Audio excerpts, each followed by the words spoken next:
What's the difference between I have to do something and I must do something? Today in this video we will talk about the differences between have to and must. We will also take examples so you know how to use them in sentences. Let's talk about have to first. If you have to do something, it means that it is necessary for you to do it. It is a law, an obligation, or maybe a fact. But it is important that you do it. For example, I have to go to the doctor today. I have to go to the doctor today. It means it's an emergency. It's necessary.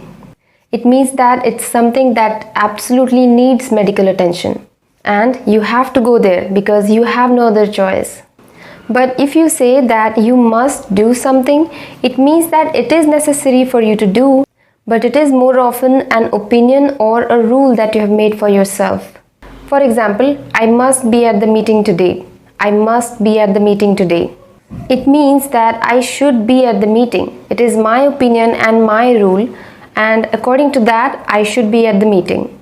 All of this basically translates to this, that have to is used when someone else is the authority. Whatever it may be, a law, an obligation, or a rule, it's not up to you because you don't have a choice. You have to do it. But must is used when the speaker is the authority. The person speaking is the authority. I mean, it's your opinion or your rule, right? Now, one more important thing to take a quick note here is that must is actually a stronger form of should. But in the first person, it's an internal obligation. It's like a responsibility. I mean, you are the authority here. It's like you are giving yourself an order. Now we will take two example sentences and I hope you will be able to see the difference here. The first example is, my clothes don't fit me anymore. I must lose weight. My clothes don't fit me anymore. I must lose weight. The second example is, the doctor told me I'm overweight. I have to lose some weight. The doctor told me I'm overweight and I have to lose some weight. Now in these two sentences you can clearly see that the first one is an internal obligation. It's a rule that you have set for yourself. But the second example sentence is a fact and you absolutely have to lose some weight because you don't have a choice here. So I hope now from all these above examples and definitions you have a clear understanding of what the differences between must and have to are. But if you still have some doubts, then let's take a look at their negative forms so you get to know the differences even better. Now, when you don't have to do something, it means that it's not necessary for you to do it. Basically, you have a choice here. I mean, you can if you want to, but you absolutely do not have to do it. It's not necessary for you to do it. And it's absolutely okay even if you don't do it. But when you mustn't do something, it means that it's absolutely necessary not to do it. And as I've already said before, it makes a stronger sentence than that with should. For example, when you are told you shouldn't do it, it means that you are asked not to do it. But when you are told you mustn't do it, it means that it's absolutely necessary not to do it. Let's take another example. Let's say you are told you shouldn't go out at night. You shouldn't go out at night. It means that you don't go out at night. It's basically a norm. But when you are told you mustn't go out at night, you mustn't go out at night, it means that it's absolutely necessary that you do not go out at night.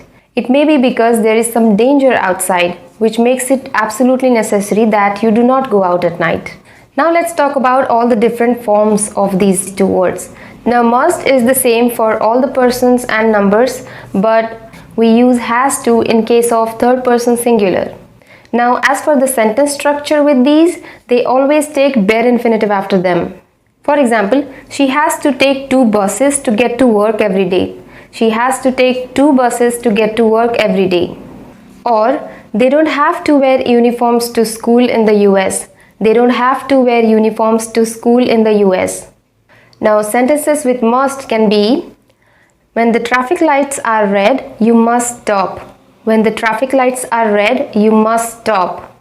Or, they are expecting us to be there, so we mustn't forget. They are expecting us to be there, so we mustn't forget.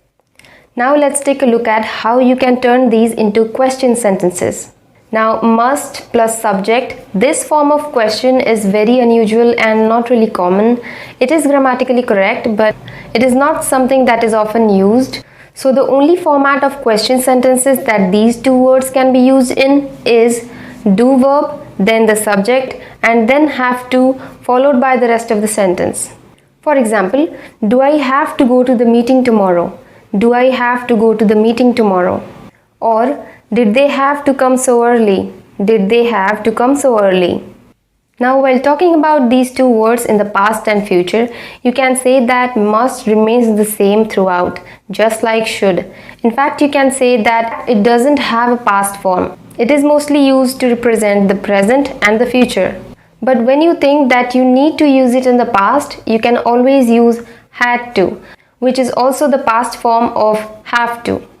So for the present, you can use have to. For the past, you can use had to. And for the future, you will be using will have to.